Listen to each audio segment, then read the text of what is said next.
Hallo daar, ek is Johan en welkom by Sterrejag. In hierdie video gaan ek julle wys hoe mense 'n foto van iets in die ruimte neem.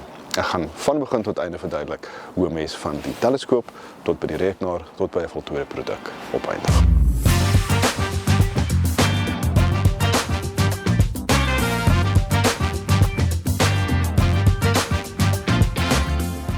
Winter het ons getref in Berlyn, so dis koud en saans is dit meestal bewolk. Maar vanaand en môre aand is 'n uitsondering op hierdie reël. Dis oopgetrek, soos julle agter my kan sien, is dit lieflik blou. Die weervoorspelling sê dat ons vanaand en môre aand kan foto's neem van die ruimte. Die teken wat ek vir ons gekies het vir vanaand is bekend as M45, die Pleiades. Dink in die volksmond staan dit ook bekend as die 7 Susters. Dit is in die suidelike en die noordelike halfrond sigbaar. Julle moes dit al gesien het. As 'n mens opkyk in die naghemel, sien jy so 'n patroontjie wat trouwens op die Subaru, wat op daai kar van Japan se kenteken is.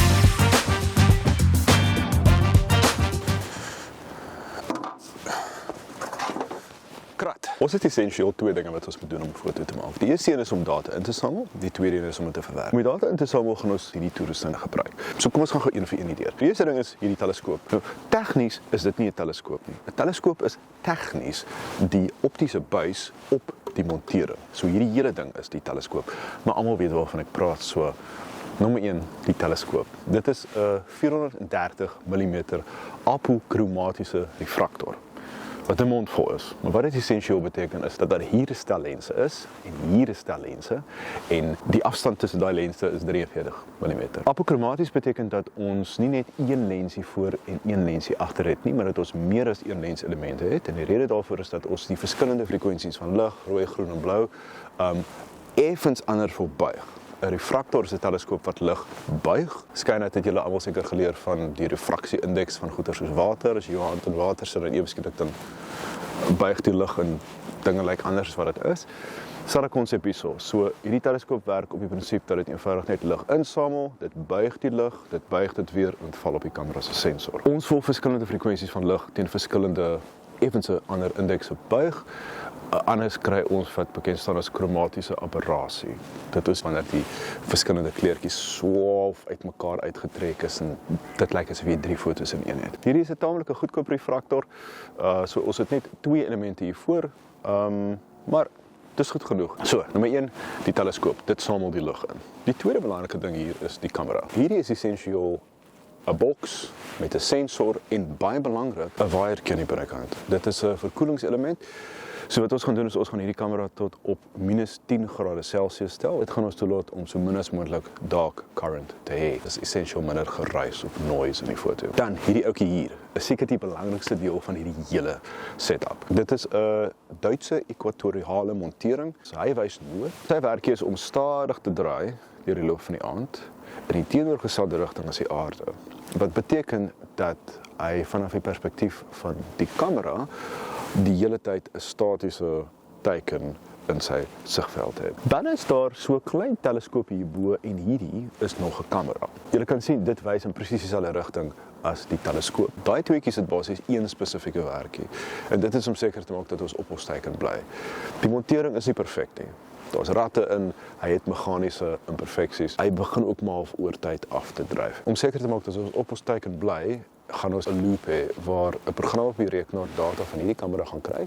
Dit is 'n klein, ek dink dit is 'n 50 mm teleskoop. Al wat hy doen is hy kyk na sterretjies en hy het kort exposure wat hardloop, so 2 sekondes en elke keer wanneer die rekenaar sien dat die sterretjie 'n bietjie beweeg het van waar dit was, stuur hy 'n sein na die montering en hy sê gaan 2.5 mikrons na die kant toe, om seker te maak dat ons op ons teiken bly. En dan hier laaste, hieronder is 'n rekenaar wat al die goeders beheer.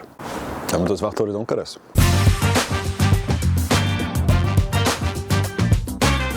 Dit is nou bykans 'n uur voordat dit astronomiese donkerte is en ons kan begin om foto's van die sterre te neem. Dit is moeilik om op die kamera te sien, maar aan die ander kant is wel nog so 'n laaste bietjie skemer. Die sagteware wat ons gebruik, sy naam is NINA. En NINA staan vir Nighttime Imaging and Astronomy. Ek het klaar my profiel opgestel met al my toerusting, so Om seker te maak dat ons betyds is vir vanaand, gaan ek alles net vinnig konnekteer. Daar's 4 dinge wat ons moet connect. En terwyl ek wag vir hom, gaan ek so lank PhD 2 oopmaak. PhD 2 is die program wat ons gebruik vir guiding. PhD staan vir Push Here Dummy. So ons wil aan die guiding kamera verbind. Ons is verbind en ons wil aan die montering verbind. En ons is verbind aan die montering. Die teleskoop is op hierdie oomblik geparkeer. Wat beteken dat hy nie mag beweeg nie.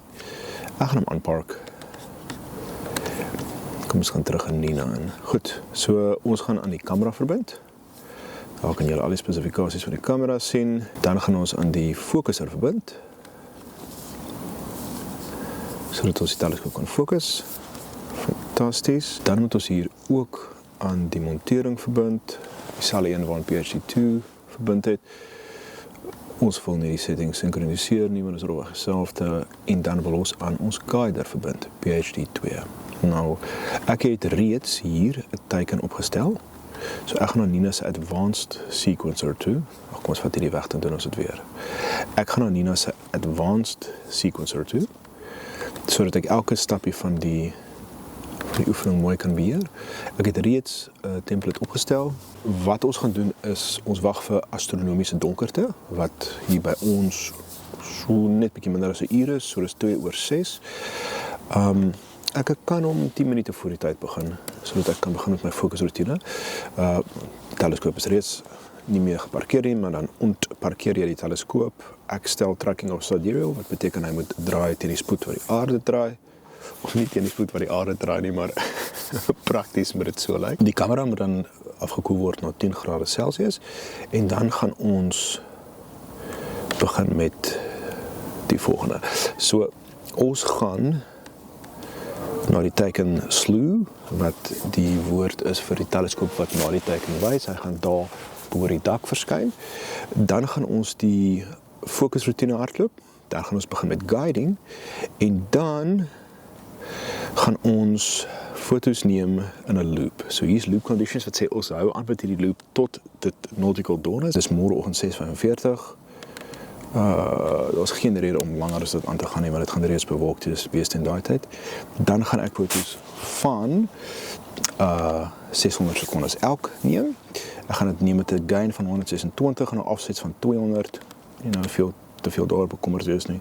En ek gaan elke enkele frame dither is wanneer die teleskoop tussen foto's met 10 of 5 of een of ander klein aantal pixels net randomly links of regs of op of afgeskei word. Of om tegnies te wees noord of suid of oos of wes. Dit laat die mens toe om dieselfde lig van die teiken op verskillende pixels te laat val op die kamera se sensor.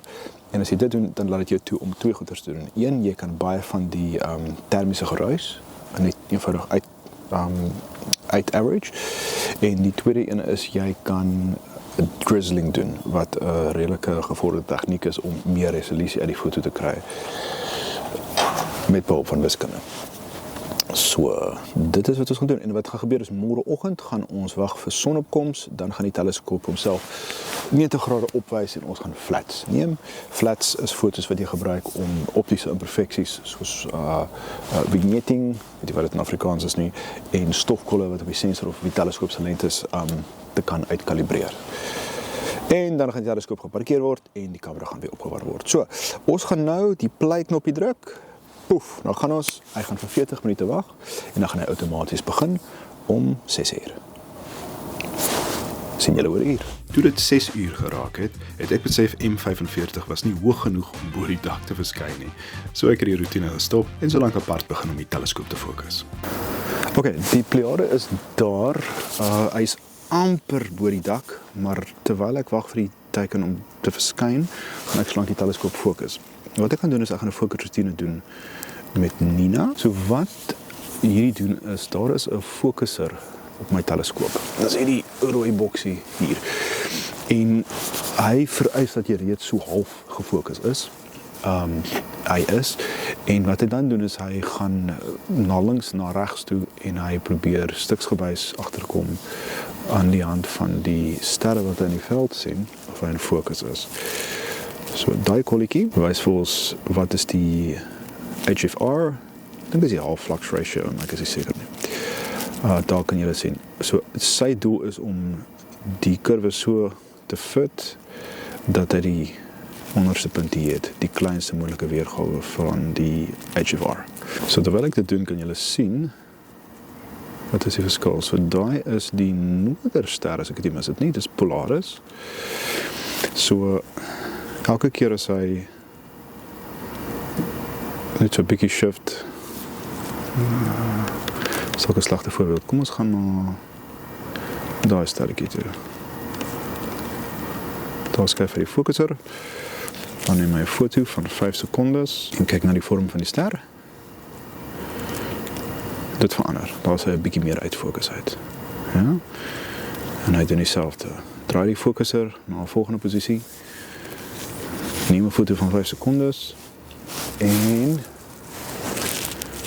kyk hoe lyk dit. Dit behoort nou selfs meer uitfokus te lyk. En as ons teruggaan na die grafiek, sal julle sien hy stelselmatig besig om die optimale fokuspunt te vind. Sy voorspelling is dat dit hier sal wees by posisie 8609, 8610. Die fokuser is nou 8734. So gou as wat hy klaar is, gaan ons begin met ons sequence. Wat ek gaan doen is ek gaan die autofocus in die sequence self afsit, want ek het nou net gefokus. Poef, sit dit af sodat hy dit nie weer doen en onnodig tyd mors nie. En dan Daar is hy. So nou is ons in fokus. Daai is die laaste foto wat hy geneem het om te verifieer dat 'n mens in fokus is. En daai sterretjies lyk inderdaad in fokus. Soos ek sê, ek dink dis Polaris, die noorderster. Want hy wys nou op hierdie oomblik na sy geparkeerde posisie. Ek is nie heeltemal seker daarvan nie. Maar ek dink dis die geval. So, volgende ding wat ons doen is ons gaan na ons sequencer toe en nou so is eenvoudig net play. Kom ons reset hom net. Ek het vroeër probeer. Dat is hy. So, daar is die vorige foto wat geneem is, toe die teiken nog nie heeltemal by die dak was nie. So, nou neem ons het weer, en ons kyk of ons kan play 12. Daar gaan die teleskoop. Ok, ons kyk wat kom nou uit. Aha, so dis genoeg, daar is nog 'n stukkie van die geet oor, maar ons is meestal daar's genoeg sterre sodat ons die Pleiade kan vind. So daar sal julle sien dit sê telescope not inside tolerance, wat beteken inderdaad hy is nie heeltemal waar hy moet wees nie. Daar is die right ascension en declination en ons gaan weer probeer en as ons gelukkig is, behoort ons om op die tweede probeerslag die teiken te sien. Kom ons kyk of ons 'n kenmerkende patroon kan sien. Ja, daar is hy. Daar is die Pleiade. Fantasties. So ek gaan nou hierdie liggie afsit en vir ons 'n ou rooi liggie opsit. As ek dit nou reg kry. Ja, so. So, wat ons basies nou doen is ons het nou begin foto's neem. So, hierdie is PHD2 wat ek sommer vinnig daardeur draf. Hierdie is sagteware wat ek gebruik soos ek gesê het om guiding te doen. So hierso kan julle sien dit is al die sterre wat deur die guiding camera opgetel word. In plaas van die 10 minute foto wat ek besig is om tans te neem van die Pleiade met die hoofkamera, is hierdie ene besig om 2 sekonde exposures te loop. Dit werk die beste vir my, vir ander mense mag en ander teleskope mag ander tye beter wees. Maar in elk geval, hier kan julle sien, wel, eintlik is dit moeilik om te sien. Dit is bitter moeilik om te sien, want hierdie is fraksies van 'n pixel. Maar elke keer as hierdie grafiekie verander, dan beteken dit dat die teleskoop 'n mikroskopiese afstand van sy teiken af is en dat die rekenaar dan vir 'n instruksie gee, gaan terug na jou teiken toe, gaan noord, suid, oos, wes, waar jy moet gaan. So vanuit die kamera se perspektief, die hoofkamera, is hierdie teleskoop nou tans besig om op 'n totale statiese teiken te wys. So dis guiding, ja. Daar's verskriklik baie sterre in hierdie veld. Hier kan julle trouens die hoofsterretjies van die Pleiades sien. Ek wou net sê Pleiades. Ek dink dis Pleiade in Afrikaans, maar ek kyk so baie YouTube video's wat Engels is dat dit Pleiades in my kop is. Laaste ding om net te wys, die kolletjies rondom hierdie sterretjies, dit is die sterretjies wat op hierdie oomblik deur die algoritme gebruik word. Die res van hierdie sterre word nie gebruik nie. Die klein fynheid is die beste vir guiding. So, ons is besig om te guide ons totale fout hier in RMS is 0.25, dis goed genoeg. Enigiets onder 1 RMS tradisioneel is fyn. So, nou is ons besig om te expose ons eerste 10 minute foto en nou moet ons eenvoudig net wag. So ter herinnering, daai is die foto wat ons gehad het toe ons plate solving gedoen het, né? So dit is 5 sekondes. Hier kan julle sien, daar's 'n paar sterretjies. As mens verder inzoom, kan julle sien daar's taamlik baie geruis, noise. Daar buiten is daar nie regtig enigiets veel nie. Daar's natuurlik hierdie stukkie van die geet. Maar hy sal waarskynlik in die volgende foto of 2 weg wees. So ons is nou besig om foto's van die Pleiade te neem. Ek gaan in so 8 minute terugkom en dan gaan julle sien wat is die verskil tussen 'n 5 sekonde foto en 'n 10 sekonde foto.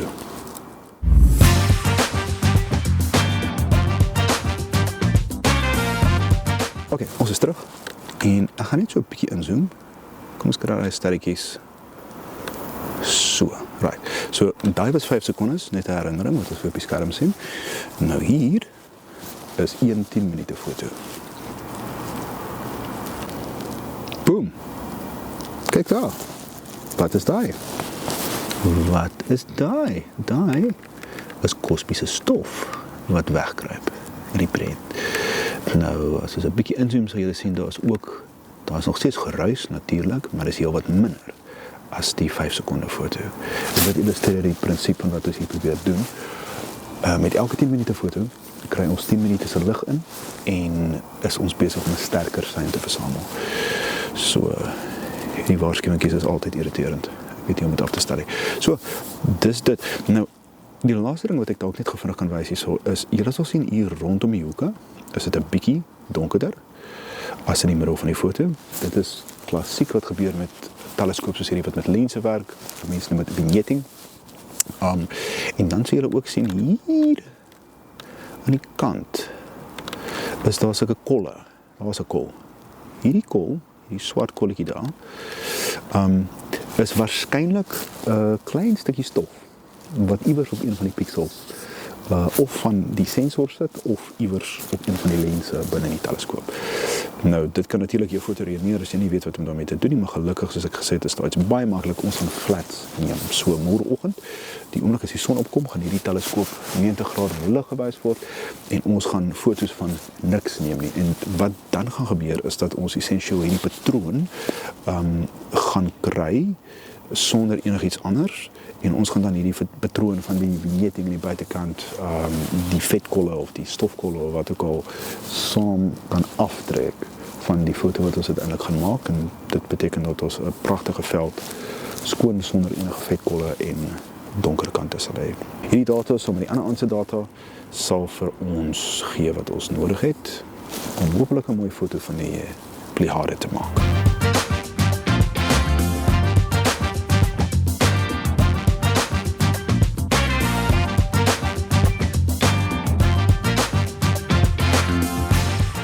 Môre sê, dis die volgende oggend, dis 'n lieflike 1 grade Celsius. Gisteraand het nie heeltemal verloop soos wat ek dit wou gehad het nie. Die kamera het ophou kommunikeer met die rekenaar. Ek het gereedelik gesukkel om agtergekom wat is die probleem. Dit het gisteraand gebeur, seker so 10:00 se kant, en toe het ek die ding net ontkoppel en weer gekoppel en toe eenvoudig net weer begin met die sequence en dit het gewerk.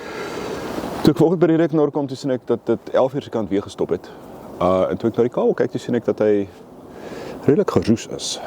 Hy lyk nie meer so mooi soos wat hy moet lyk nie. Dit was waarskynlik die probleem. Hoe dit ook al sê, dit gebeur in die stokperdjie dat dinge verkeerd gaan. Dit is eintlik heeltemal normaal. So frustrerend soos dit is. So ons het wat ons het, die data wat ons vandag of eergisteraand en gisteraand vasgevang het, is die data wat ons het. Dit is waarmee ons gaan werk. So die volgende stap is nou verwerking. Ons gaan nou al hierdie data vat en dit bymekaar sit en ons volgende bymekaar kom plek is die rekenaar.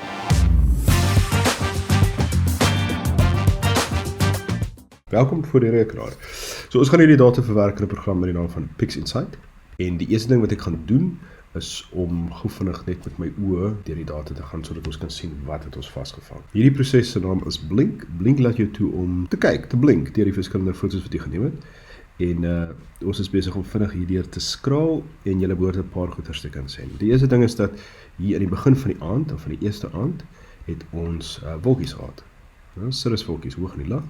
En daar kan julle sien, daar so 'n deinserigheid rondom die sterretjies, dis wolke. Nou hierdie foto's is nie heeltemal bruikbaar nie, maar later het die wolkies verdwyn. Ons het 'n meridian flip gedoen, vir die teleskoop naar die ander kant van die driepoot gegaan het, sodat hy nie die driepoot se bene slaan nie, so dis ook met die foto omgedraai is.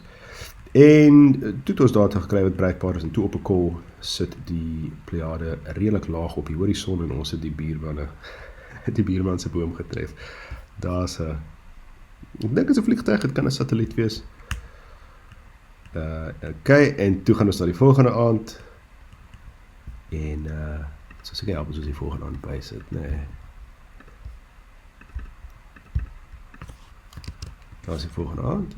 Right, en die volgende aand het ons redelike goeie data gekry, geen wolkies nie, maar dit het natuurlik opgehou om hoegenaamd te werk. So, dit is wat ons het om mee te werk. Nou, ek het hierdie data bymekaar gesit in een groot foto. Dit is omtrent 7 ure se data. Julle kan in die naam sien, ons het dit ook gedrizzle. Dit beteken dat ons extra resolusie onttrek het uit hierdie foto uit. Ons maak blink toe, en ons maak hierdie twee oop. So, hierdie is die foto, wat ons op die einde van die dag saamgestel het, uit 7 ure se data. Dit was 7 ure van die 14 ure was bruikbaar. En hierdie is die drizzling weights, wat vir ons wys waar was daar 'n sterk en 'n swakker sein, want julle sou gesien het toe ek deur die blink gegaan het, dat die beeld redelik rondspring, en dit is die dithering wat ons gedoen het. So, eerste ding wat ek gaan doen is, ek gaan hierdie foto gou vinnig krop, om seker te maak dat ons die hoë seindele gebruik, en die lae seindele uitgooi aan die kant. Daar is meestal maar stacking artifacts. So daar is goed genoeg.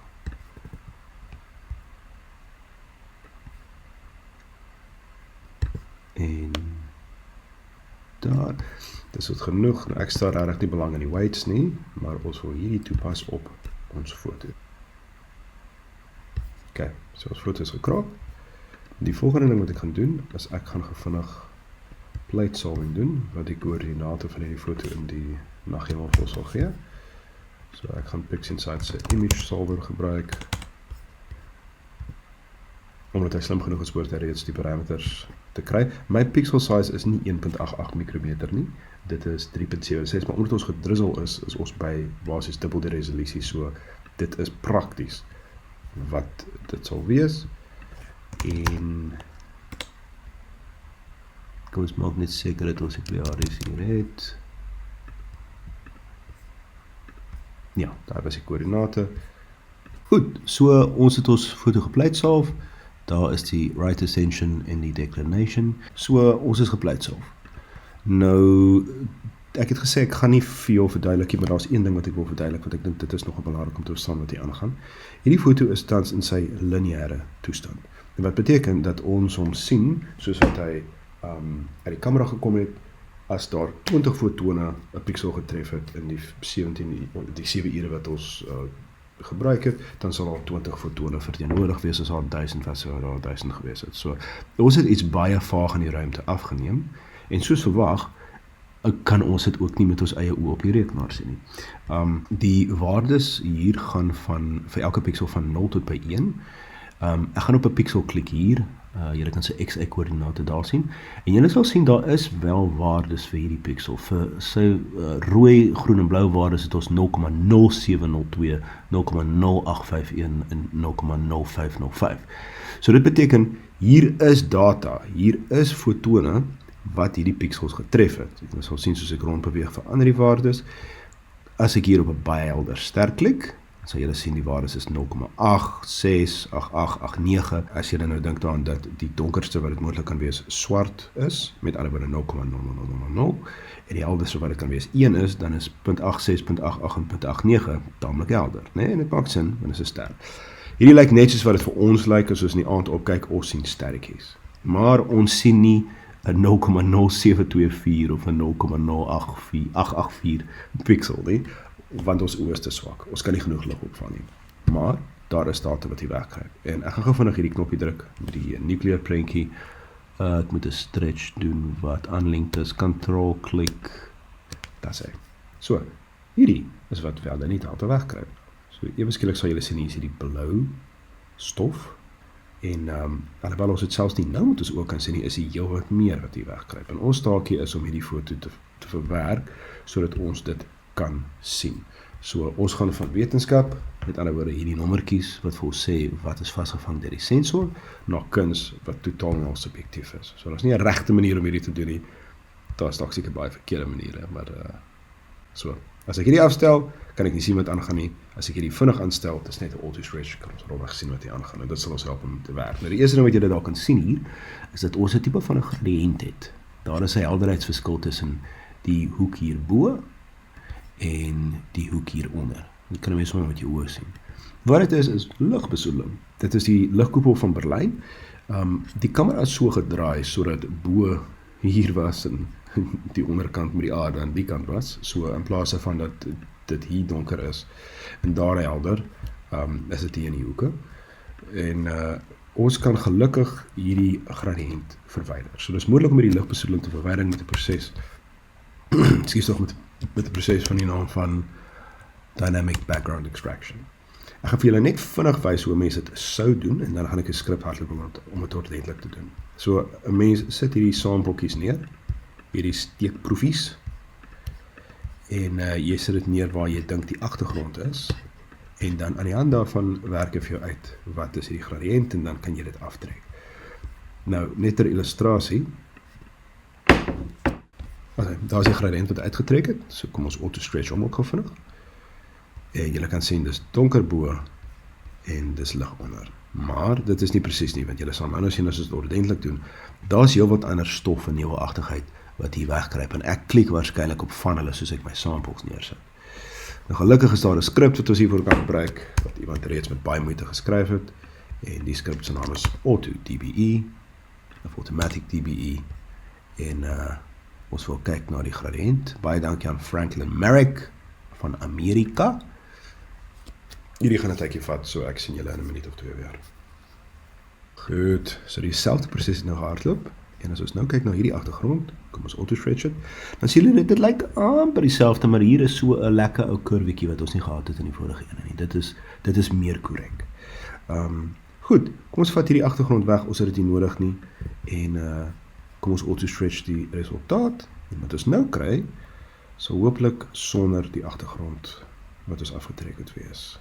Nou sien, daar kan julle sien. Kom ons tile hierdie twee gevindig langs mekaar. Wat's dit? Wat toe? Daar kan julle sien, as ons die twee dalk net die grootte maak, so, daar kan jy sien, hier is die gradiënt, met die ligbesoedeling, en hier is dit uitgetrek. En nou kan ons al meer detail begin sien. So, kom ons maak hierdie toe, ons het ons background extraction gedoen, suksesvol, en goed, daar is ons foto. Die volgende ding wat ons gaan doen, is ons gaan gou vinnig kleurkalibrasie doen. So, wat ons nou gaan doen is, ons gaan 'n proses oopmaak met die naam van Spectrophotometric Color Calibration, en ons gaan my sensor kies. Ek het 'n Sony IMX571 sensor, inderdaad, ons het geen ander filter as 'n ultraviolet en 'n infrarooi cut filter nie. Ek gaan die agtergrond neutraliseer, ek gaan die region of interest stel nie, en daar gaan ons. Wat hierdie proses doen is nogal interessant. Dit kyk na die sterretjies in my foto, en onthou dit weet presies watter sterre is in my foto, want ons het hierdie foto gepleits al. So die koördinate in right ascension en declination in die lig is in ons foto se metadata. En wat dit dan doen is dit vergelyk dit met data van die Gaia ruimteteleskoop. Daar kan julle sien die katalogus is Gaia DR3/SP. En dit sê dan, goed, ek weet hierdie sterretjie moet hierdie kleur hê. Dit is die spektra van die sterretjie, maar dit is hierdie kleur, so kom ons verander die white balance van hierdie foto, so dat ons die korrekte kleure van die sterre kry. Die kleur wat korrek is natuurlik 'n volgende onderwerp. Kleur is baie subjektief, en op 'n manier bestaan kleur nie regtig nie, behalwe ook hier in jou kop. Dit lyk anders vir 'n hond of 'n kat, as hulle hierna kyk, maar in 'n geval, dit is nou gekalibreer vir ons doeleindes. En daar kan julle sien, die sterretjies is geplot, en daar is die faktor. So vir die rooi kanaal, die blou kanaal en vir die rooi, die groen en die blou kanaal is daar white balance aanpassings gemaak. So, hierdie kleure is nou veronderstel om verteenwoordigend te wees. En julle kan sien, hier is voor en daar is na. Ok, ons moet in elk geval weer stretch. Goed, ons kleure is gekalibreer. Die volgende ding wat ons gaan doen, is ons gaan die convolution doen. Gaan ook nie in te veel detail ingaan oor wat ons hier doen nie, maar essentieel ontblur ons die foto soveel as wat ons wiskundig kan. So ons gaan die sterretjies 'n bietjie skerper maak en ons gaan 'n bietjie meer detail uit die nevelagtigheid kry. Goed, ons foto is gedeconvolve of gedeconvolute. Kom ons kyk gou vinnig na die voor en die na. So hier is voor en hier is na. En julle kan sommer dadelik sien die sterretjies is baie skerper. En as ons inzoom, kom ons gaan daarna. Kom ons sien nog weer voor en na. Daar is voor en daar is na. En julle kan sien die nevelagtigheid het ook 'n bietjie meer detail ingekry. Alright. Kom ons zoom weer uit. Hoe gaan ons dit doen? So. Reg, en die volgende ding wat ek gaan doen is ek gaan die sterre uit hierdie foto haal. En daarvoor gaan ek Star Exterminator gebruik. Ek gaan large overlap stel en daar gaan ons. Ok, nou het ons die sterre verwyder van die nevelagtigheid. Ek gaan die sterre net minimeer vir ons. En kom ons noem dit sterre. En julle kan nou sien dat die nevelagtigheid wat hier oorgebly het, nou heel wat duideliker vir ons die verskillende details hierso wys. Die eerste ding wat nogal cool is, wat ek net gou vinnig vir almal wil wys, is al hierdie klein sterrestelseltjies. Kyk daar, daai kolletjies daar, hoe gaat's, doen ek hierdie oor TeamViewer. Daai kolletjies daar is ander sterrestelseltjies, miljoene ligjare weg. En as 'n mens die sterre self wegvat, dan bly hierdie gewoonlik oor, en dit is nogal 'n lekker ding om te sien. Daar is 'n paar, daar is 'n paar, daar is 'n paar. Dit is regtig pragtig om te sien. Ek het interessant genoeg diffraction spikes in hierdie foto, rondom daai groot sterre wat daar was. Hoekom dit die geval is, weet ek nie, want ek het nie enige obstruksies in my optiese pad gehad nie. Maar ons sal maar daarmee moet leef. Kom ons doen gou vinnig voor en na, dat jy net kan sien wat het gebeur. So daar is voor, en daar is na. Nou presies dieselfde data minus die sterre is daar, so hierdie nevelagtigheid het ons nie net met ons oë gesien nie, maar dit was daar. Dan gaan vinnig weer voor en na doen. Daar is voor, en sien die nevelagtigheid is daar. Maar die sterre het net regtig moeilik gemaak vir ons om dit raak te sien. Ok, so, ons het nou al die nie-lineêre verwerking gedoen. Ons met dit nevelagtigheid, wat ons kon doen op hierdie foto, en nou gaan ons oor na 'n nie-lineêre verwerkingsfase. So om na 'n nie-lineêre toestand te gaan, moet ons die data stretch. Nou in PixInsight is daar verskillende maniere om dit te doen. Hier by die intensity transformations is 'n allerlei verskillende soorte stretches, adaptive stretch, arcsine stretch, preserveer kleur. Ek gaan generalized hyperbolic stretch vat, want ons het hier tamelike helder dele, hierdie blou hier, en het ons tamelike vaar dele, wat hierdie grys daar is, en ons wil altyd hierdie so stretch dat ons altyd kan sien, en hierdie tool is die beste vir hierdie werk hier. So, ek gaan 'n paar stretches maak. 'n Stretch is wanneer ons 'n wiskundige formule toepas op die foto en elkeen van die pixels verander aan die hand van 'n kurwe wat ek hier sal definieer. So, daar is al die data. Hierdie is die linkerkant van die histogram, en die heel eerste ding wat ek gaan doen is ek gaan net gou vinnig die black point reset of 'n bietjie laer maak. So ek gaan 'n lineêre stretch doen en seker maak donker is so donker is wat dit kan gaan sonder om data te klip. Hierdie sal wees om data te klip. Nou is baie van die pixels 000, heeltemal swart en ons verloor data. Maar as ons dit sê net so hier sit, dan het ons nie data verloor nie, maar ons het hierdie kurwe so naby as moontlik aan die linkerkant van die histogram gekry, en dit beteken ons het 'n dynamic range, wat so hoog as moontlik is. Met ander woorde, ons kan soveel as moontlik details uit hierdie ding kry. So, daar is ons foto.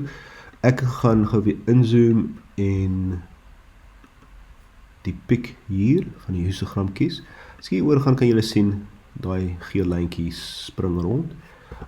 Ek wil die piek van die histogram hê wat die meeste kleure, die meeste pixels verteenwoordig. Ek gaan sê send to stretch point, en dan moet ons gou hierdie auto stretch afset. Ons is nog steeds in ons lineêre vorm, en ek gaan hom dan optrek. Kom ons zoom uit.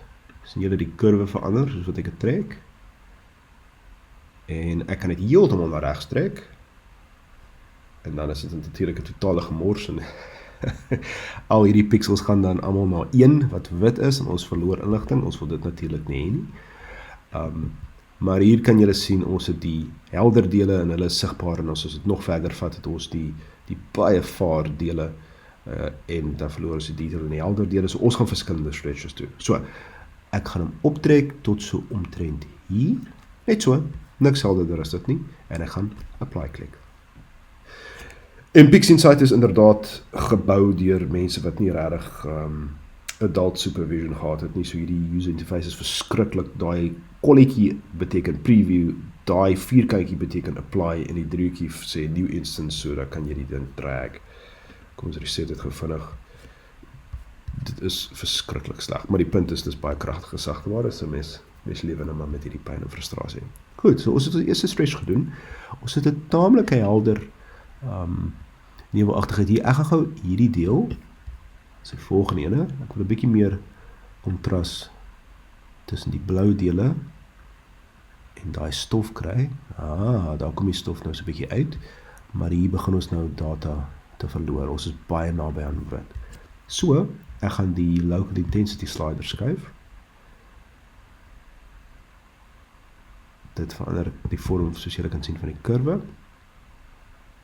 So ek gaan hom net so bietjie skuif, en dan gaan ek die protect highlight slider ook 'n bietjie skuif, sodat ons seker maak ons blaas nie highlights uit nie. Ok, kom ons kyk gou vinnig. Daar is voor, en daar is na. Nou hierdie is half die maksimum waar ons hierdie ding moet vat. Hy moet nie verder as hierdie gaan nie. So, stretch. Ok, daar begin die data te klip. Ek gaan gou vinnig weer 'n auto stretch, sodat ek net kan sien wat is in hierdie data. Alright. Daar is baie van die grys stoffies. Ek sê stoffies, maar dit is regtig ligjare se stof. So dit is nie regtig stoffies nie. Dit is reusagtig. Ok, so ek gaan nou hierdie deel stretch.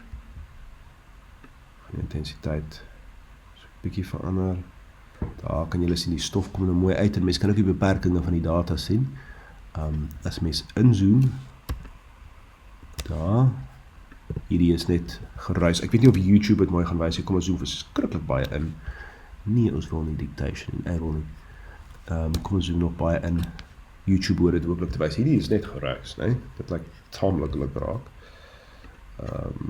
Maar van verder lyk dit so. So, dis mooi. Kom ons nog 'n voor en 'n na. Daar's voor, daar's na. Ons kan hier die kosmiese stof sien, maar ons highlights word uitgeblaas. So, kom ons trek gou die highlight protection slider af. Daar's net 'n herinnering, hierdie is subjektief. Daar's nie 'n regte of 'n verkeerde manier om te doen nie. Dis volgens smaak. Daar's voor, na, ons kan al hierdie stof nou sien. Fantasties. Ek gaan hom apply. Ok, kom ons reset dit. Ek gaan vinnig in die logaritmiese view van die ding kyk. Hier is 'n verlykie wat ek wil uithaal. Maak so dat ons net 'n bietjie meer reguit vat. Right. Protect shadows moet ons dalk net 'n bietjie opskuif. Sy. Kom ons doen voor, na. Ja, daar is 'n bietjie meer kontras hier. So apply dit. Alright, en hier, ons is nou heel aan die linkerkant van die, of die regterkant van die histogram. By hierdie piek wil ek gou kyk wat gebeur as ons hierdie highlights opskuif. Kom ons gaan gou mal.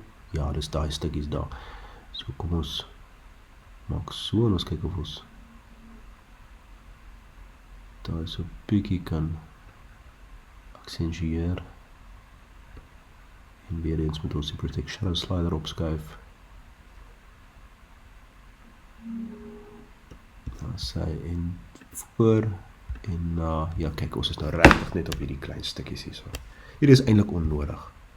Daar is voor en daar is na. Dit is net so ekstra bietjie kontras en ekstra bietjie meer detail. OK. Apply. Goed. Nou hierdie data is nou gerek. So hierdie is die hele histogram, né? Kom ons vat net vir log weg. So ons het alles hier aan die linkerkant gehad en nou het ons hom so vervorm of getransformeer dat die histogram so mooi gerek is. Dis waar die term vandaan kom. Ons het hom nou gestretch. So daar is ons foto. Daar's 'n hele paar dinge om nog hiermee te doen. Die eerste ding wat ek gaan doen is ek gaan nog 'n bietjie meer kontras inbring met 'n tool met die naam van Curves Transformation. Right, daar is ons histogram, daar is ons preview. Nou, ek weet die donker deel van die foto is hier, so by punt 2.5. En kom ons kyk waar is die middel. So by punt 4. So ek gaan 2.5 so 'n bietjie aftrek sodat die donker darm donker is. En dan gaan ek hierdie 'n bietjie optrek. Ons kyk hoe lyk dit voor en na. Dit is moeilik. Daai is daar. Miskien moet ons dit die donkerpunt maak. Kom ons trek hierdie 'n bietjie af. Dat ons daarom nie daai stof verloor nie. Voor, na. Ja, dit lyk beter. Kom ons speel hiermee. Oeps.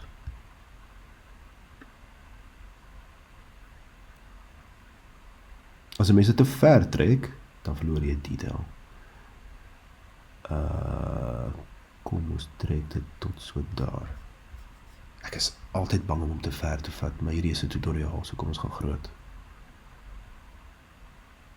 So dis voor en na. Ja, ek dink dit kan werk. Dis dalk selfs 'n bietjie te helder hier. Ons kom baie naby aan 1. Maar ek dink dis goed genoeg. Kom ons hou dit.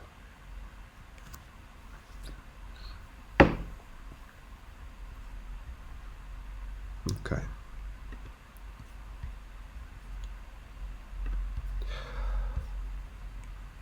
Kom ons kyk of ons regtig. Ek gaan gou die midpoint slider hier. Of nie die midpoint slider nie. Ek gaan gou binne 'n punt daar sit en dan gaan ek net kyk of ons nog 'n bietjie donkerder kan kry. Voor, na. Ja.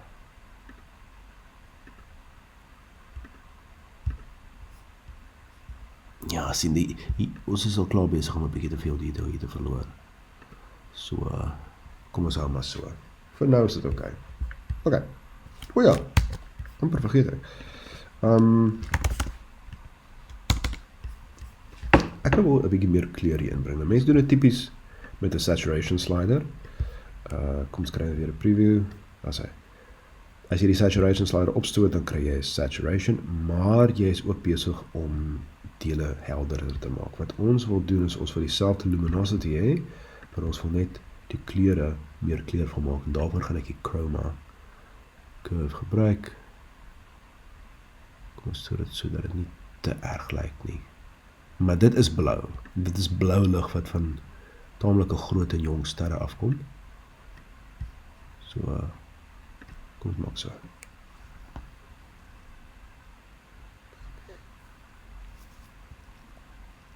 Right. Nou, daar is wel 'n probleem as 'n mens die chroma so opstoot en dit is dat 'n mens die agtergrond ook 'n bietjie te veel kleur gee en ons wil nie noodwendig dit kleurvol maak nie. So wat ek gaan doen is ek gaan gou vinnig 'n masker genereer sodat ons dit kan gebruik om hopelik die kleur op die regte plek in te sit. Ek gaan vir range selection opmaak. En ek gaan 'n preview oopmaak. Ek gaan sê screening en ja, dit is rofweg wat ons wil hê. Jy kan sien die helder dele en die minder helder dele is daar. Dan gaan ek die fuzziness en die smoothness van die masker bietjie stel. Yep. En dan gaan ek dit apply. Goed. Dan is ons masker. En nou gaan ek die masker se kontras self verder accentueer. So ek sal die RGB components vat en dit so aftrek en dit so optrek. Right. Ons trek dit nog 'n bietjie af. Ja, dit kan werk. OK. So, kom ons apply. Dit is natuurlik te veel, maar ons gaan dit reset. Die preview weg. Nou kan ons weer op PixInsight se totale onintuïtiewe manier die masker toepas. Ons doen dit deur hom soontoe te trek en dan kan ons sê mask. Nou, alles wat rooi is beskerm en dit is wat ons wil hê en alles wat nie rooi is nie is onbeskerm. En kan nog steeds gemanipuleer word. So ons gaan sê show mask af en dan gaan ons weer ons chroma probeer. Ek kon curves net so nou oopgehou. Nee, so ons maak vir curves oop.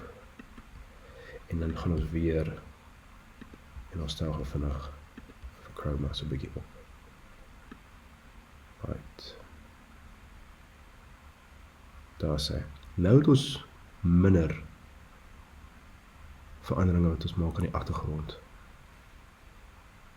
So, dit is te veel. En ja, dit voel ook klaar bietjie te veel. En ons kyk gou voor, na. 'n Mens kan altyd hierdie oor verwerk. En dit lyk dan so bietjie problematies. Voor, na, ja wat, dis blou genoeg. Apply.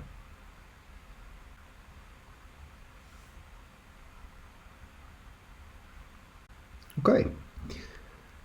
Daar is nog een probleem met hierdie foto voordat ons dit kan kombineer met die sterre wat ons moet oplos en dit is natuurlik die swak sein wat ons het. So ons het die helder en die flou dele so gestretch dat hulle rofweg ewe sigbaar is, maar die probleem daarmee is dat ons 'n sterk sein en 'n swak sein albei ewe veel gestretch het. En as jy 'n swak sein stretch, dan stretch jy ook die geruis waarmee saamgegaan het. So kom ek maar gou 'n preview hier so oop. Dis hy. Soos jy kan sien, selfs met YouTube se compression as ek naby genoeg gaan, dis tamelik noisy. Hierdie terloops is waar die Star Exterminator program die sterretjies weggevat het en die algoritme nie regtig geweet het wat om daarmee te doen nie. So ons moet hierdie denoise en daar's verskriklik baie maniere om dit te doen. By noise reduction is daar verskillende maniere. Die maklikste ene wat duur is, maar is nie moeite werd, is Noise Exterminator. En Noise Exterminator gebruik masjienleer om vir ons die geruis weg te vat. Die mens verloor natuurlik 'n bietjie detail hiermee. Dit is die kompromie wat jy aangaan as jy Noise Exterminator doen. Dit geld vir enige van die ander maniere om dit te doen. So ek weet nie of YouTube hierdie gaan toelaat met die compression op 'n video nie, maar daai is voor. Daar is na, ons kan dit selfs nog 'n bietjie opstoot. Ons maak dit 0.85. Daar is hy. Voor. Nou, is regtig moeilik om te sien selfs op my skerm. Kom ons zoom in. Daar is na, nee. Voor, na. Dis moeilik om te sien. As ons dit nou 100 stoot, of na 1, voor, na, dit maak eintlik nog nie so groot verskil nie. Ek dink hierdie is dalk 'n verkeerde manier om dit te preview. Ek dink ek moet net eenvoudig nie so ver inzoom nie. 'n beter manier om hierdie te doen is dalk net om, nee, julle, ek praat twak. Ek moet die masker verwyder. Natuurlik gaan dit nie baie affekteer nie. Dit was nou 'n fantastiese voorbeeld van motivated reasoning. Ek het iets gesien en my brein het 'n rede opgemaak oor hoekom dit waarskynlik die geval is. En ek het vir myself gejok. Dis beter. So daai is voor. Noisy. Kom nou. Ja, noisy. Nou is die noise weg. Dis beter. Staan 'n nonsens praat. Kom ons vat gou vinnig die preview. Nou kan ons sien. Dis voor en dis na. Hierdie sagte waar is ongelooflik. Ek meen die detail wat hy hierso vir ons uittrek is fantasties. Goed, so ek gaan dit nou toepas op die hele foto. OK. So daar het ons 'n heel wat meer uniforme en geruislose foto. Kom ons doen gou vinnig voor. En dit is natuurlik moeilik om dalk op YouTube te sien. Daar's voor en daar's na. Wat is hy? Daar is een heel laaste ding wat ons moet doen met hierdie foto. En dit is om die groen weg te vat. Dit klink dalk snaaks en is dalk nie heeltemal opsigtelik op hierdie oomblik nie. Dis meer soos 'n basgitaar in 'n band. Die oomblik as hy weg is die eerste keer wat jy agterkom, hy is nie daar nie, maar jy let hom nie noodwendig op terwyl jy besig is om te luister na die liedjie nie. Die kamera wat ek gebruik is 'n kleurkamera en hy het 2 groen pixels vir elke rooi en blou pixel. Wat beteken dat hier 'n dominante groen sein is wat ons nog moet uithaal. Want daar is nie regtig baie groen in die ruimte nie. En ek gaan vir SCNR gebruik. SCNR, dit staan vir Subtractive Color Noise Reduction.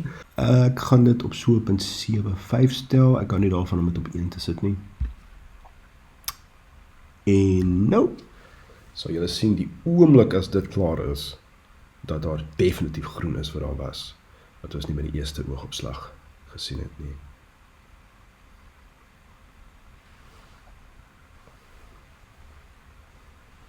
Ja, maak 'n verskil, né?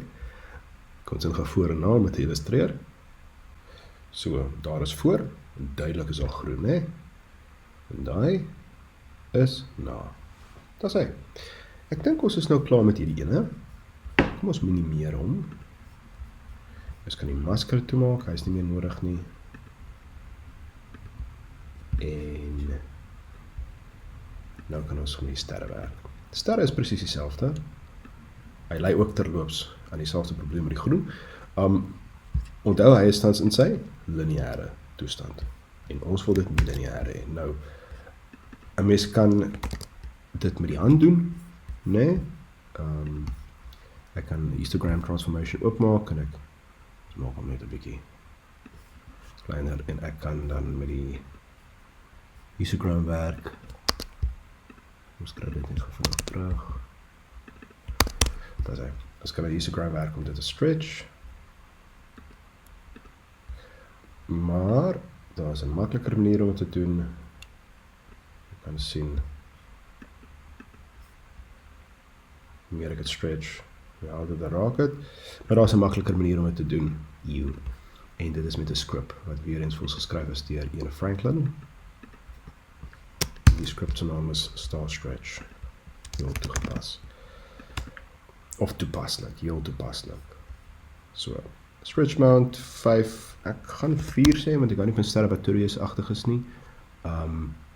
Ek gaan nie color boost doen nie, want hy gaan saturation en ek wil nie saturation hê nie, maar ek gaan definitief die groen wegvat.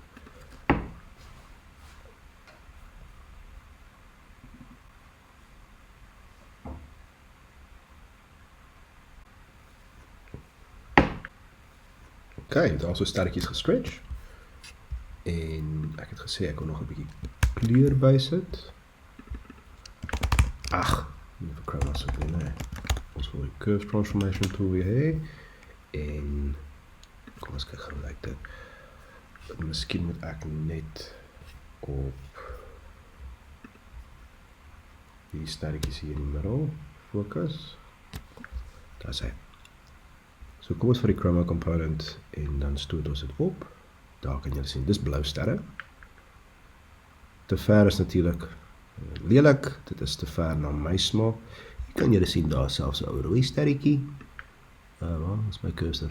Daar is 'n ou rooi sterretjie. Maar ons wil hom nie so ver stoot nie. So, kom ons vat hom af. Dit moet net so 'n blou skynseltjie hê sodat ons kan weet dit is jong blou sterre. Dalk nog 'n bietjie. Ja. Ek dink dit is genoeg. Kom ons apply. En ons undo. Ons kyk net die laaste keer of ons dit nog wil opstoot. Nee, dit begin ook klaar. Kleurvol lyk. Goed. En al wat ons nou moet doen is ons moet hierdie twee weer kombineer met mekaar. So, wat ek gaan doen is om Pixel Math oop te maak. En met Pixel Math gaan ek dan sê combine. Combine. Ons het nevelagtigheid en ons het sterre en ons wil hulle screen. Ja. Dit is baie belangrik om dit te screen. As jy dit bloot by mekaar tel, lyk dinge lelik. Ja, kom ons doen dit. Kom ons hou hierdie eers weg. En kom ons sê nevelagtigheid plus sterre. As ons dit doen, search image. Ek het verkeerd gespel. Ek het 'n spelfout.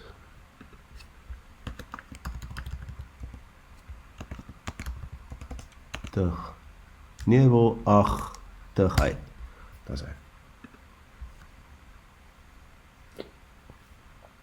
Okay. As ons dit so doen, sal julle sien dat hierdie sterretjies redelik lelik lyk, né? Ons verloor inligting hier, so ons klip van die pixels. Ons wil dit nie hê nie. En daarom gebruik ons die screen funksie. En dan lyk ons sterretjies so. Pragtig. Right. So daar is ons foto van die Pleiade. Hallo, hier is ek weer. Ek het iets gesien in die foto wat ek moet regmaak voordat ons hom save. So, kom, ons maak vinnig range selection oop. Die agtergrond het te veel kleur. Glo dit of nie. Nou dat ek dit gekombineer het met die sterre. So ek het reeds vir ons hierdie maskertjie opgestel. Ons wil alles in wit manipuleer. En dit is die agtergrond. En ek wil die kleur net 'n bietjie verwyder sodat dit minder soos 'n partytjie in die ruimte lyk. So, ons maak 'n nuwe masker. En ons pas dit toe. Alright. Ons haal dit af sodat ons kan sien. Dan maak ons weer curves oop. En om seker te maak dat ons mooi kan sien wat ons doen, zoom ons 'n bietjie in. Alright. En nee man. So. Maar dit sal seker help as ek dit met 'n preview doen, né? Ons gaan weer die chroma komponent vat en ons maak 'n preview oop en ons gaan nou die chroma komponent aftrek. Ja, sien, dit lyk 'n bietjie beter, né? Dit lyk 'n bietjie meer realisties. Dis te veel kleur, dis dalk 'n bietjie te min kleur. Ek trek dit net so 'n bietjie terug. Te veel. Dit begin omtrent reg te lyk. Kom ons kyk hoe lyk die hele foto. Dit lyk beter. Ek wou sê ek doen iets verkeerd. Dit is voor, dit lyk bietjie soos 'n partytjie en dis na, en dit lyk nou 'n bietjie meer realisties. Dis dit is hoe mense 'n foto van begin tot einde van iets in die ruimte neem. Baie dankie dat julle gekyk het. Hierdie is anders as die inhoud wat ons gewoonlik op hierdie kanaal het, so ek sal graag van julle wil hoor of julle meer hiervan wil sien. Laat my weet en ek doen graag nog sulke soort video's. Dankie vir die kyk. Sien julle volgende keer.